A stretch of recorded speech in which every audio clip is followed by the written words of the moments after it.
Okay guys, quickly before we get started into this replay, I really apologize for whatever reason my mic was super messed up in this replay. It's not too bad, but obviously it's not as clear as this. The first half is me re-commentating because I wasn't recording voice at the time, and then about 12 minutes into the replay I then switch over to the live com, so both of them files are messed up and I cannot for the life of me bring myself to record it a third time, so you guys are just gonna have to deal with it. Still enjoy the replay, it's a great replay, and I'll see you guys in the next one. Hey, how's it going guys? My name is Jackie Fish and welcome back to some more Total War Rise of ...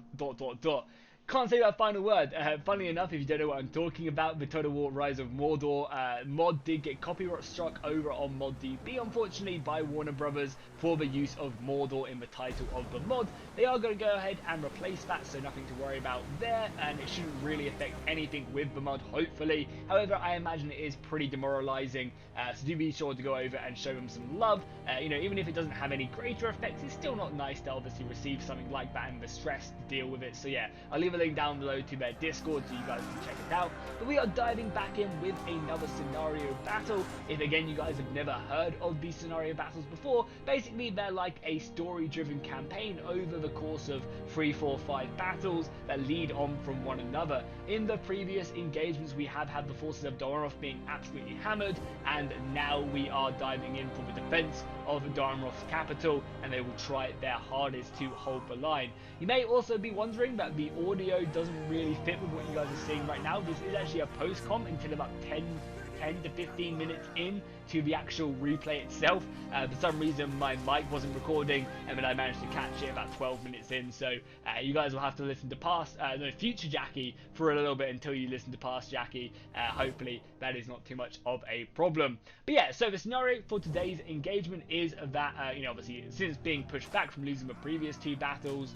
Dol Amroth don't have to hold the city for 5 minutes, and for 5 minutes that'd be pretty easy, for 45 minutes, and if they do that, then reinforcements will arrive from Gondor and the defense will just be won. So basically they just need to hold for 45 minutes, which shouldn't be too difficult. They are outnumbered, I think, roughly around about 2,000 soldiers, and you can also see that there are plenty of ways to attack, which I'm showing right now. You know, there's many ways up to that that kind of secondary layer. The third layer also has 3 ways to attack, and then finally the inner layer also has 3 ways to attack as well. So the settlement is quite open, but it is very vast, which is going to definitely play into the advantage of the defenders. And again, the city itself looks amazing. This is probably one of the best defensive maps they've done, because even though it is so large and very, very defensible, it still is great for the attackers. The attackers aren't just drawn down like one choke point. There's always ways to go and attack, and there's good ways to also move up, also to try and envelop them, because a lot of the time in the sieges all you have to do is break through one of the sides, and then as soon as you do that you'll be able to push on and take the other ones off. And we are seeing the first blood being drawn right now by some of the Dol Amroth militia archers, able to get a volley or 2 off into the side of the Haradrim. Unfortunately not able to take down a soldier quite yet, but I'm sure their day will be up very soon. I am a little bit cautious as well about what the defenders have done in this outer layer. Yeah, I guess they're not really defending it. They don't have enough manpower to defend this, but they also aren't really defending very good positions. There's plenty of opportunities where, yeah, soldiers can come out, and I'll show you guys right here. Like, they could send out a unit to block that reinforcement and then send a unit around. So I imagine we'll be seeing these guys retreating from this position very, very quickly, because it's just not worth defending, and there's plenty of better places to hold. And I guess the Eastlings will also be pushing up now, just making sure that they've got all their units in. Oh yeah, and you guys would have seen at the beginning of a battle as well, the ships coming in as well. We are using one of the sub-mod ship mods that come in. Again, not official Rise of Mordor. They're still really cool to have them moving in, and it's perfect for a port siege like this. However, they are extremely glitchy, and I'm sure you guys will notice that as the battle does go on, just how glitchy the ships are. You've got some Tokyo drifts going on, you've got them running around in circles. It's pretty hilarious. And right now we have the Serpent Guard going up against the boatmen of Dol Amroth. Not a bad engagement again from the Serpent Guard. Shock and see coming in. And also the infantry for Dol Amroth are also getting hit by arrow fire as well.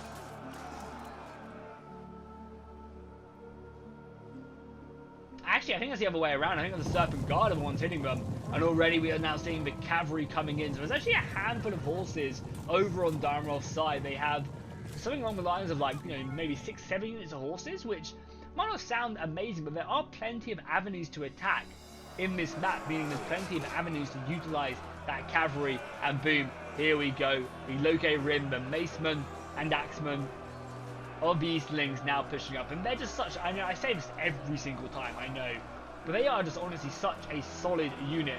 You can throw into the fray and just expect them to come out on top. If I could pick one solid infantry, it would definitely be this one right here. And already, even though they're the ones who came off the siege tower, I believe they're racking up some decent kills there and claiming victory. Over on the other side as well, we see plenty of reinforcements. Oh yeah, and this is just me talking about, again, the knock-on effects from the scenario battles. I believe in the first couple scenario battles, there were like 6-7 units of trolls, whether they were cave trolls or Lorog High. Now you can see the forces are now down to just 2 units of cave trolls, so you can really start to see the scenario battles coming into play, and losing valuable units that you can't replenish effectively or fully replenish is brutal. You know, you get to see the first little glitch of the ships. They definitely are a little bit buggy. But they do have some of the new Black Numenorian units on them, though, which is really cool. So you'll see some of them. There's a lot of Corsair units. And then there are also some, Black Numenorians. I think you can tell because they're the ones with the cool sails back here. Yeah, boom. You can see them right there looking very cool. And there's several variants of them. You have the normal Umber Marines. You have the crossbow variant. And also, I believe, a javelin variant as well. So a very, very diverse unit that you can bring to bear pretty effectively. And already we are seeing some Corsairs making their way onto the land. And it's going to be very interesting to see what the defenders do. Do they try to sally out here and attempt to try and, you know, kind of hamper these Corsair units before they can really get enough men off the boats? Do they have the soldiers to do that? We'll have to find out. And there we go, more soldiers up upon the walls, fighting to their last breath. And yeah, the Loke Rim definitely taking the advantage. More kills so far in this engagement. And more soldiers being pushed off. Also, I believe what the attackers are doing right now is a really good plan as well. They're utilizing their archers very effectively. Not only are they hammering this unit that we're about to see, they're also shooting into the back of the defenders. Because the walls are curved, they can kind of get a nice little angle on them. And yeah, look at the massacre right now on the ground. Got dudes doing push-ups, trying to get them gains. Soldiers are writhing around on the floor. Them arrows really took their pound of flesh. And there we go, more boats arriving. And we are just getting a nice little charge here as well. The Corsairs thrown into the fray. But I can't imagine that they are as effective as maybe they want to be on land. So I don't think this is a bad plan of action here until the naval forces can get their soldiers off the boats. I think this is definitely a good thing to do for them. They can try and do as much damage. And again, if we take a nice little overview, you can see that right hand side of the outer city has been taken. Soldiers are also moving around as well to support on the left hand side wall. And there is also a bit of a position here as well. Yeah, the forces of Dol Amroth are a little bit slow here to blockade this, and if the forces of evil can rush up here, they can definitely take a nice little bridgehead. Some archers are being thrown in, and infantry and halberds are being rushed over here as quickly as possible, but this is a little bit of a mistake. But I think a mistake that will go slightly unpunished because the defenders can't see up here, so the attackers can't see up here because of fog of war, so they don't know what's waiting for them, and that, you know, they are obviously a little bit slow getting their soldiers inside the settlement. And that's not good, but speed is of the essence. You really want to try and just push your way through the settlement. And again, the attackers have done a great job already. They basically nullified the outer layer. And we are seeing the spearmen being brought up. So it looks like they're going to be able to get their way up here just in time to again enable them. There's also some marines. God, did these guys run all the way from the port? That was a march and a half, and now they're expected to fight? That is a brutal. And there you go, get a nice little look at the spearmen. Just waiting there. I'm surprised they're not pushing up, but again, they didn't know what's up here. They can't see what's up here because of a height difference. So there could be 2 units waiting to kind of envelop them immediately, and that would obviously be catastrophic right there. Back to the ships as they continue to load and unload soldiers. Even a piece of artillery here as well, firing off. And that's the nice thing as well about these artillery ships, is they also still come with like 100 men as well, so you can utilize that to your advantage very effectively. You got archers positioning themselves out of line of sight, so no incoming missiles can come in. See, with some sick ass tats. And now over on this side, you are seeing the Corsairs, yeah, not able to really go toe to toe on land with the men of Dol Amroth. They're definitely the better fighters, more well equipped. Slightly heavier armor, not like they're sporting anything crazy, but still heavier armor nonetheless. I think this is a good idea. They could also utilize their cavalry as well. There's like some good avenues where they could just throw, they have a lot of horse. Like, why not utilize that? And as I'm showing here, like, wrap around that cavalry. We can just throw it off and go after some of them archers. I think we'll be seeing that in a little bit as well. We're also now seeing the forces of the Uruks of Mordor getting their hands a little bit bloodied as well. They're going to have to utilize them trolls. I wonder, again, they might look to try and save them trolls. But keep in mind, there is only 45 minutes left or in the battle for them to take the settlement. And if they don't take it in time, it's going to be rough. But they have the numbers to do it. They just need to make sure that they waste no time. I think this is me saying, as I say every single battle, how beautiful the Uruk models are. They've done such a good job. So my time as future Jackie is about to run out. I'll pass you over to past Jackie. Annoyingly, my mic wasn't picking anything up just then, so probably what you guys would have just seen is a bunch of post commentary, and now we're going back onto live commentary. I literally just noticed it, so I do apologise. How annoying. But yeah, hopefully I would have run through everything for you guys so you could have seen it, and hopefully it wasn't too jarring, because I know it can be kind of annoying, but that was only, what, 10 minutes of the battle, so not the end of the world. The archers able to do a ton of damage into the back of the Seaward Sword infantry, down to 99 men, and a real nice use of the archers. Even though this unit of located room is enveloped, they're still doing such a great job. Up to 45 kills. Actually losing behind the Seaward infantry. I guess it's because they have been enveloped, which is one of the reasons why they are struggling so badly. The rest of the position, though, they're easily going to be able to take down the spearmen. Up to 40 kills to this unit's 8, and the archers able to really help out as well. 40 kills and 30 kills really does add into the battle and give them that good advantage as the rest of the shock infantry ready to push up. And yeah, you can already start to see the walls have fallen, and now spearmen, swordsmen are all falling back. Oh no, as well, the Haradrim have been able to secure the top of this ramp. This is not good. Because as you can see, the archers are coming in now. Really effective, able to start getting some good evasive fire down on the skirmishers, enemy archers, anything they want to. And just look how dope that looks in the distance. All the boats coming into harbour. The Corsairs coming off. That boat 360 no-scoping. Trying to, get a nice little clip for his phase audition tape. You gotta love it. It just looks really cool. I love that these combined battles always makes for an interesting engagement. And there we go, the elephants smashing in. But quite quickly, I think you saw some artillery coming in there, and then also the javelins. Unfortunately, I think these baby Mimikill are not long for this world. As soon as these javelins set themselves up, they're going to be throwing in pretty quickly. And baby Mimikill will be in trouble. However, these guys aren't firing. Oh god, look at that boat as well in the distance. And there you go. Volley after volley. Now, the elephants are pretty tanky, but there's only so many javelins they can take before they do start to go down. And when they start going down, they go down quick. So realistically, I think these Mimikill should have been brought out as soon as these units of javelins came in, because they will die. You can already start to see the elephants are dropping like flies.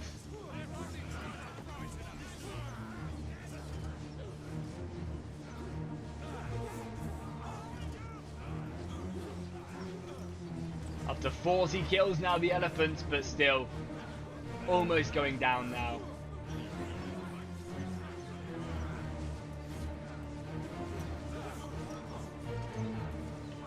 honestly, I'm surprised of how well they've done. They've pretty much tanked 2 entire volleys there.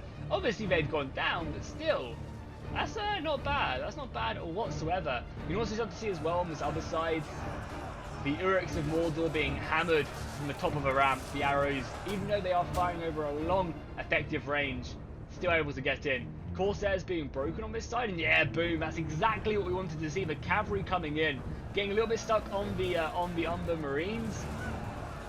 The cavalry just running ruckus out here, and again, it's all about delaying. It's not about winning this battle. It's all about just delaying the enemies. Oh my god, what is this ship doing? It's the Tokyo Drift, boys. This is the DK of Mordor right there. As the artillery ship is also coming in now for a play. Of course they are. That is absolutely hilarious. Nice to see the cavalry getting as stuck in as they have, though. The Seaward Spear Cav able to get up to 150 kills. Oh, we also have this mountable position as well. This is dope. You barely ever see this in Total War anymore. This is a really cool kind of little settlement right here, where you can mount up and help defend. You can also stick an artillery piece on here. That would have been dope if they put a trebuchet to be hitting the boats as they came in. That would have been so goddamn cool. The archers firing down in perfect volleys, and that's going to be enough to break some of them Umber Marines very effectively. So I think honestly, for the most part, the actual port. Sorry, I can't get over the ship just rotating in circles. But I think for the most part, the actual the port battle is going pretty well for them, considering they have no ships to counter-attack. The Corsairs have been cleaned up quite nicely. The cavalry able to get another good charge off into the archers here. And the armoured squires will just do damage to the archers. They don't really stand a chance. Able to pull in and pull out, and how many kills? 170 kills on a unit of horses. This other one's up to 114. This unit's up to 170. So they really have made their money's worth back from them units. However, we are starting to see the defence falling back. The outer layer has been taken just by the sheer weight of numbers. And it's, yeah, no surprise that you are seeing that. But again, this actual inner defense is going pretty well, able to find 2 breaks here with the support of missile fire and the ability to outflank your opponent. That's 2 less units you're going to have to worry about. And already we're starting to see that balance of power slowly shift back. The defenders don't even have to win this battle, but they are definitely going to get as many kills as possible, because keep in mind, the armies themselves, you know, this will lead on. So depending on the ferocity of the victory or defeat, that's going to lead on to the final battle, or, you know, however many battles there are. I think there's only 1 or 2 more left, regardless of the outcome, obviously. I would assume if Mordor are successful at claiming this, then Minas Tirith probably is up next to kind of finish off the scenario. And then if Forces of Good win this one, we might end up seeing, I don't know, kind of a breach, like kind of them reinforcing Minas Tirith, or maybe them pushing them back across the Anduin. We have some Umber Marines engaged out on the inner layer, and effectively getting their swords pretty bloodied. How many kills are they on now? Yeah, already up to 89 kills. That's pretty nice.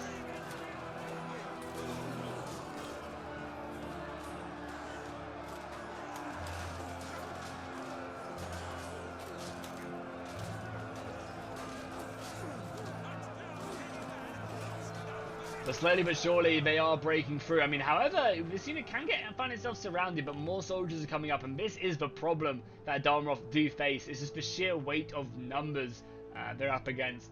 Yeah, still outnumbered by 2,000 men is brutal. Arrow volleys coming in, obviously focusing down the Orc pillagers and the enemy archers. These swordsmen looking to kind of reinforce this block and keep them at bay. However, Orc pillagers are one of my favourite units in the entire game. They're just such a cost-effective unit. I always make sure I max out as many of them as possible. But the Seaward infantry have done their job, and they have been able to block this quite effectively. And the unit is also charging uphill, which definitely affects that. But we are now seeing every single outer position being taken down. Oh my god, there are still a few men defending on the walls. I guess these guys have their backs up against it, so there's no real way to outflank them. The only other thing they could do is maybe bring a unit around here and pull their way up there to kind of get embedded in their unit. But hey, this unit is holding firm to the bitter end. Maybe they'll be able to signal the reinforcements. It's like in the Return of the King, when it's like the city has fallen, the lower levels have fallen, but you still have the soldiers barricaded themselves in the gatehouse, just firing down on the incoming forces, even late into the night. What a yeah, brutal way to go, that's for sure. I'm sure they were massacred once the orcs made it in. And now the defenders can reform their lines as the attackers take a moment to regain their cohesion and bring the rest of their forces inside of the city. And I'm wondering why they're not they're not breaking through here, because they're just using up all their javelins, and it's being very effective. A nice little counter charge there as well.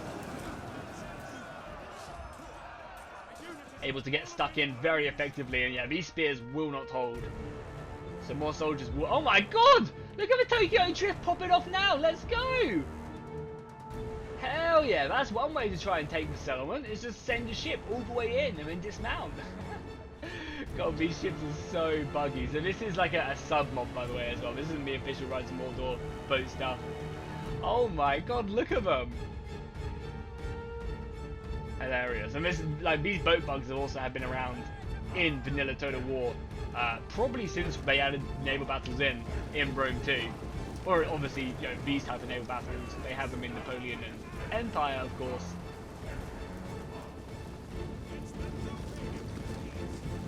These archers, yeah, these are swordsmen. Yeah, these are of ballista crew. Yeah, nice. Good way of bringing them in. The defense still looks really well off, though, I've got to say. The attackers are trying everything, and the ability to get cavalry around the back here and just smash into the back of the Umber Marines is awesome. However, this unit is deadly. 39 melee attack is pretty crazy. And been able to get over 135 kills, even after being surrounded. Another cavalry charge as well. They need to be very careful. There is a unit of Morgul Legion pushing on their side. I think it will lose a lot of these Knights of the Silver Swan, unfortunately, in this engagement. The cavalry is being used effectively, though. But you can see a lot of them getting stuck on the halberds and able to basically one-shot them.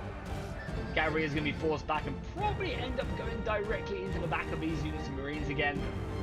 The assault on the front line is coming in. A lot of these units are extremely weakened, though. And we could end up seeing a pretty big mass rout at one of these attack points. Cavalry going in again, looking to sandwich and just literally just python grip the will of these Black Numenorians out. More soldiers pushing up on every single flank. I love these little archer positions. This is a super cool way of doing it. I wonder if some of them can start shooting across here as well, maybe. As more Umber Marines pushing in. Again, though, the focal point of a lot of the archer fire is going to be them. Over on this side as well. Again, the defenders are running low, though, down to 63 men. That unit is shaken. And there's not really a lot left here to come and reinforce at all. I mean, I guess there's some soldiers here, but they don't want to give up too much. Like, all it takes is one big breach to come in here, and then things are really rough. They honestly are. Because, for example, if this breach kind of goes through, then all of a sudden they can come around, and they can move in here and open up these breaches to reinforce more soldiers. Same down here as well, if they can, like, breach down there. And you are starting to see some soldiers fall back as well, looking to avoid being sandwiched. Again, the Morgul Legion able to do so much damage. However, a nice little break right here could allow them to, again, utilize that cavalry to get stuck in. But the halberds are being truly brought up. And also, we are now seeing the Servants of the Eye, the Nazgul, who are leading the assault, capturing this unit of Seaward Spear Cav. And the sooner they take care of them, the better. I'm just trying to see if I can pinpoint where the Nazgul is in the unit. Obviously, he will be looking very unique. Not sure if I found him yet. I mean, maybe he's gone down. So can't. Oh, there he is, right there. How could you miss him? A king of old, beautiful stuff, and able to really take that unit down. But now is also a good opportunity. They've been able to break the unit of Umber infantry to push these spears forward and get stuck in against the Nazgul. Definitely worthwhile if you can get some halberds in on them, and that's exactly what they're doing.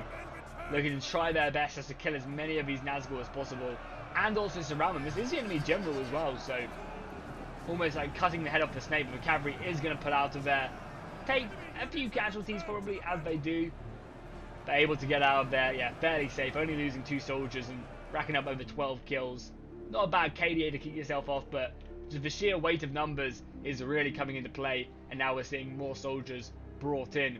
I think look at this as well, the defenses over here are now broken, though there are very few Corsairs left to reinforce this dock area, but they have been able to basically push everyone back here,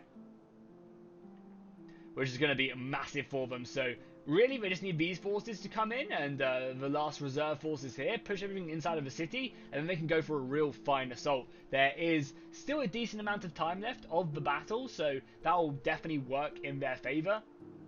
They just need to keep on pushing, you know, they're on a time limit, so getting to that city centre as quick as possible is imperative, and even the kill count is also sticking fairly around the same, 2,000, it's down to 1,800 now, but it's sticking around that limit, so I guess it does work in favour of the attackers, because they're killing as much as they're losing, and when you have more soldiers, that's obviously a really good sign. So I just wanted to go ahead and jump ahead a couple more minutes, because the attackers were just bringing their forces inside the settlement, but now we are starting to see the last like little reserves of wounded units that have fallen back now being thrown back into the fray. For the most part, though, the defenders have kind of fallen back, giving up the majority of these outer streets, looking to really hold this and keeping their retreat safe. I think it would be worthwhile, as you've got a unit of cavalry engaging some of the Black Serpent archers. I think it'd be worthwhile for the attackers to really pressure this position here and basically just prevent these units from retreating. If they want to retreat back, then they have to maybe go this way, which again slows them up, funnels them in. And we are seeing a lot of the Corsairs basically being beaten back now. So this port assault has definitely done its job. And the main job of that port assault was just to distract the enemy as best as possible. And we're seeing the cavalry being utilised really effectively. It's always hard to utilise cavalry in a siege, but the players have done a good job at using that. And now we're starting to see some more soldiers. Yeah, I think honestly, like pressuring, if we look at this angle, pressuring here and here, and just then looking to, yeah, when I say that, you can see everybody is falling back now. These outer pockets are going to go down very quickly. As we have spearmen in square formation, but their formation has been breached, so their morale has dropped down to shaken. Over on this side as well, only a matter of time until the units come around the back and hit these guys and finish them off. And now we're seeing everything fall back. So what we'll do is we'll jump ahead again until these soldiers can move in. But the thing is as well is that these outer defensive forces are slowing the enemy down massively. And there's still a handful of soldiers falling back. And you know, there is only 3 ways in now to this inner layer. We have this position right here, you have this ramp, and then you also have this ramp as well. Ideally, you want to probably really focus a lot of your forces here, so then you can wrap around and clear this ramp off down here, which is going to be the plan. But yeah, we'll jump ahead until the attackers are a little bit further forward. Okay, so let's dive back in now, and for the most part, the attackers have done a great job of pushing forward. They've taken the outer layer, they've taken the inner layer, and now it's just the inner layer they need to push forward. However, time is of the essence, and their units are still moving. They've still got a pretty nice assault over on this left-hand side, throwing forward the locator and Maceman, a perfect unit. Take these guys on as the infantry pull their way forward. I think looking after the Vigir Bowman,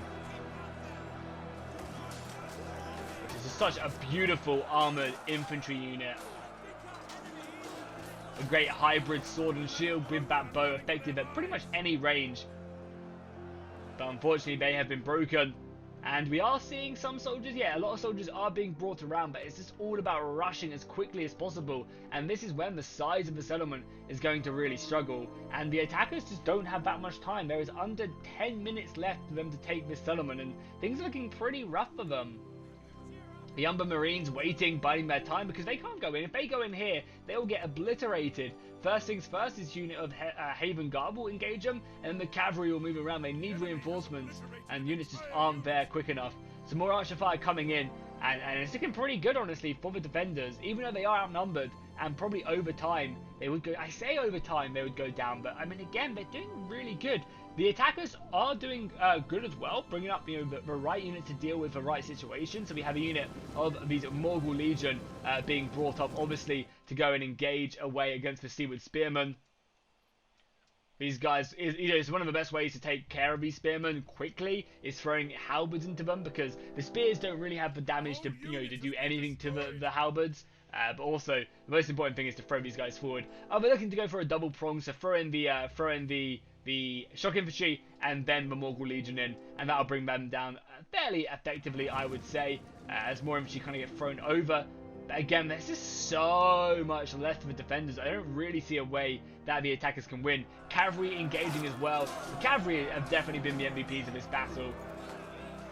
Able to pick off the segregated units at the port have been huge. It really has been. Oh, these are crossbow infantry as well, or crossbow units. That's kind of cool. They have access to them. Oh my god, they are massacring the horses of the crossbows. That is brutal. We also have one of the generals of servants of the eye actually engaging as well. Looking to clear a path as now finally reinforcements have arrived. And oh my god, the defenders have completely given up this position. I guess they didn't really need it. But I'm surprised that they did. They definitely didn't need to.